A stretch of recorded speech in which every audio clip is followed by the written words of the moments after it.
In 1972, the Old Christians Club chartered a Uruguayan Air Force plane, transferred the team from Montevideo, Uruguay to Santiago, Chile. On October 12, the twin-engine Fairchild turboprop left Carrasco International Airport, carrying 5 crew members and 40 passengers.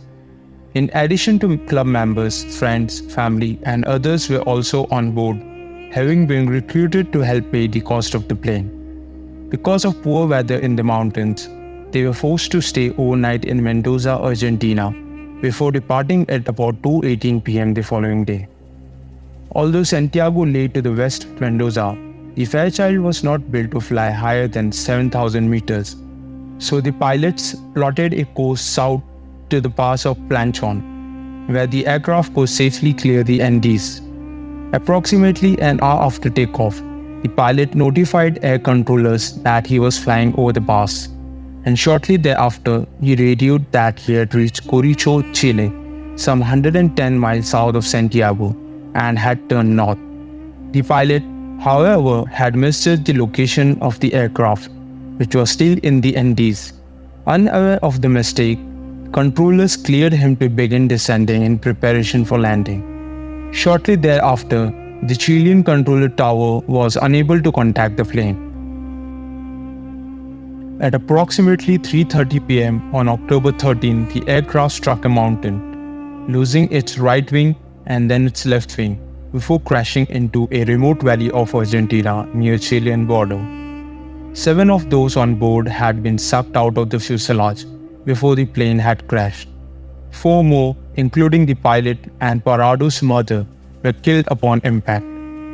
And by the time Parado regained consciousness, a further 5 had also perished, including the co-pilot and Parado's friend, Abel. There were now 29 survivors, alone in the bitter cold of the Andes, with no way of contacting the outside world, and their plane's white fuselage all but invisible in the snow to rescuers that passed overhead.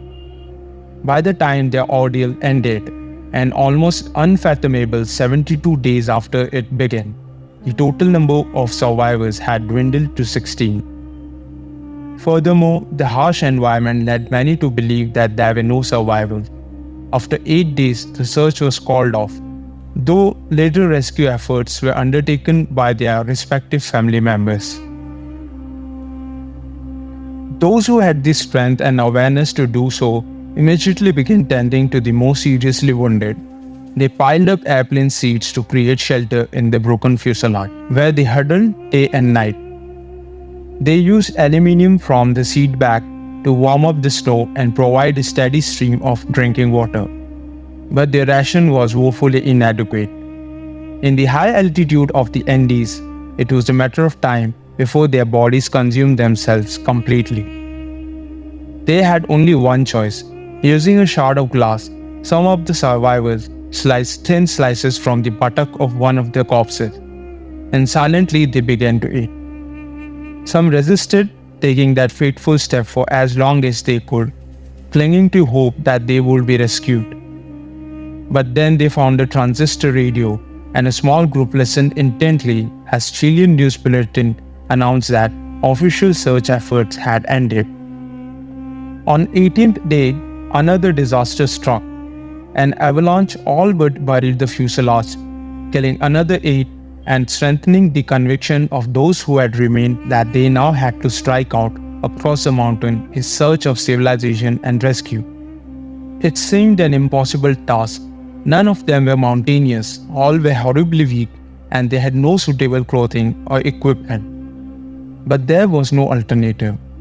They fashioned a sled, sewed together material for a sleeping bag, and selected those who would make the march. After weeks of preparation and aborted efforts, the group, initially 3, but then 2, to save the resources, set off to the west, in the direction of Chile. Fighting cold and crippling altitude sickness, they somehow ascended the nearest peak, all 15,000 meters of it, and surveyed the surrounding. They saw little but more mountains and a valley that wound through them. "We have been through so much," one of the climbers, Roberto Canessa, said to Parado. "Now let's die together, said Parado. Desperately, uncertainly, they picked their way down the other side of the mountain and began to stumble along the glaciers down below, trying to force themselves onward but weakening day by day, until on December 18, they heard rushing water. It was the mouth of a river which they began to follow. The next day, they saw signs of humanity: a rusted soup can, a horseshoe, a cow dung, a herd of cow, and then finally, on the evening of December 20th, a man on the horseback on the other side of the river. The herdsman indicated that they would return the following day.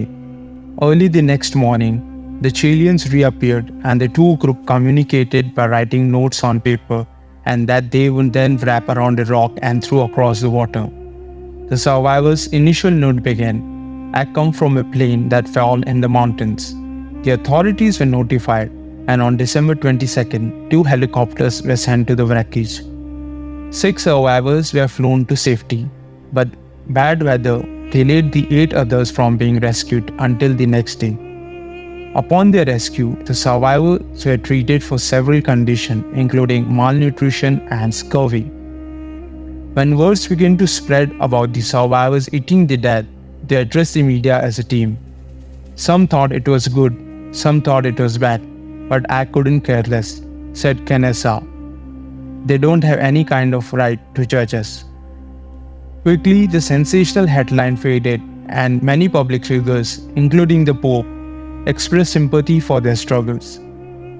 Beyond the fame and spotlight, many of the survivors would go on to lead long lives and have families. Their stories will be subject of several books, including one written by Parado, Canessa, Strauss, and Paez, and was adapted into the 1993 film Alive.